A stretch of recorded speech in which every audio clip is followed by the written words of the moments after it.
अस्सलाम वालेकुम प्यारे बच्चों। मैं लाई हूँ आप सबके लिए मोटिवेशनल कहानियाँ जिससे आपको मिलेगा बेहतरीन लेसन। कहानी जो है ये एक जंगल की है। एक जंगल था जो कि बहुत घना था। वहाँ बहुत से जानवर रहते थे। वहाँ का बादशाह शेर था, मगर उस शेर का रवैया बादशाह जैसा नहीं था। वो रोज़ाना एक जानवर को अपना शिकार बना लेता था, जिसकी वजह से सब जानवर हर वक्त डरे डरे रहते थे और चुपते रहते थे। एक दिन सब जानवर इस जगह जमा हुए और इस मसले का हल निकालने का फैसला किया। एक लूमड़ी ने कहा कि हम सब एक एक करके सब अपनी अपनी बारी पर शेर के पास जाएंगे ताकि बाकी जानवर आज़ादाना अपनी ज़िंदगी गुजार सकें। सब इस बात पर राज़ी हो गए और फिर लूमड़ी ने जाकर सबकी रजामंदी शेर को बताई। शेर इस बात को मान गया, मगर इस शर्त के साथ कि आने में अगर किसी जानवर ने देर कर दी तो इसकी सज़ा सब जानवरों को मिलेगी। लूमड़ी ने हाँ में सर हिला दिया और फिर बिला नागा रोज़ाना एक जानवर शेर के पास आने लगा और शेर सुकून से उसे खाकर अपनी भूख मिटा लेता था। ये मामला यूं ही चलने लगा कि एक दिन अचानक खरगोश की बारी आ गई। वो खरगोश बहुत होशियार था।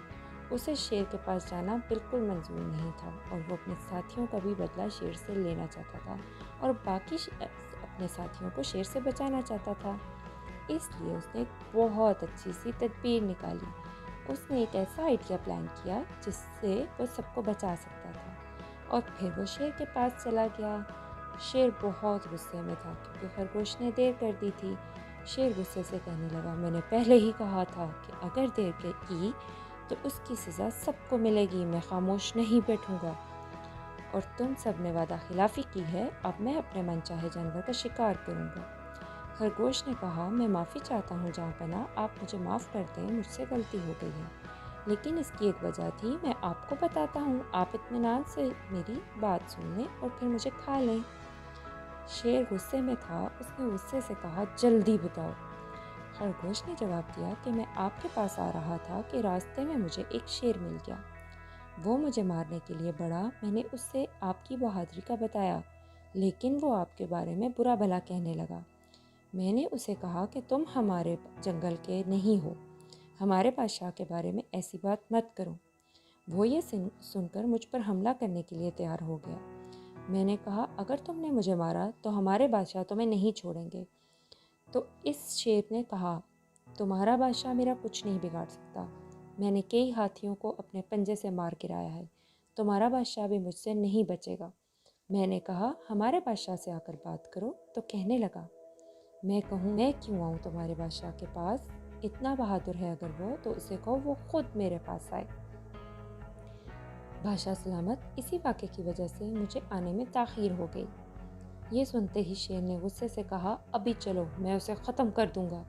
ये सुनते ही खरगोश शेर को एक कुएं के पास ले गया जो जंगल के दरमियान में वाक़या था। खरगोश ने कहा, बादशाह सलामत, इसके अंदर देखें, वो यहाँ बेसब्री से आपका इंतज़ार कर रहा है। शेर गुस्से से कुएं में झांकने लगा और धाड़ने लगा और तब शेर को दूसरा शेर भी धाड़ता हुआ महसूस होने लगा। खरगोश ने कहा, देखिए उसे कितना फ़ख्र है, वो आपको नीचा दिखा रहा है। शेर ने गुस्से से दूसरे शेर पर हमला कर दिया क्योंकि उसे खरगोश ने गुस्सा दिलाया था। और कुएं में जब शेर गिरा तो वहाँ कोई दूसरा शेर नहीं था। वहाँ पानी में शेर हाथ पैर मारता मारता दम तोड़ गया। खरगोश ने अपनी अक्लमंदी से न सिर्फ दूसरे जानवरों की जान बचाई, बल्कि अपनी जान भी बचा ली और सबको हंसी खुशी जंगल में आज़ादाना ज़िंदगी गुजारने का मौका दे दिया। इस कहानी से हमें ये सबक मिला कि अक्ल का इस्तेमाल करके हमेशा खुद को बचाना चाहिए। बाजुओं के ज़ोर से दिमाग की ताकत बहुत ज़्यादा होती है। तो प्यारे बच्चों, आपको ये कहानी कैसी लगी? आपने ये बात कमेंट में मुझे बतानी है और ये भी बताना है कि आपको क्या सबक मिला इससे। और अब आप जब कमेंट करेंगे और कहानी ख़त्म होने के बाद चैनल को सब्सक्राइब करेंगे और बेल आइकन को भी प्रेस करेंगे ताकि आपको नई नई कहानियाँ मिल सकें। चैनल को लाइक भी करेंगे। सब्सक्राइब करने के अलावा हर स्टोरी को लाइक करें और अपने कज़न्स और दोस्तों के साथ शेयर भी करें।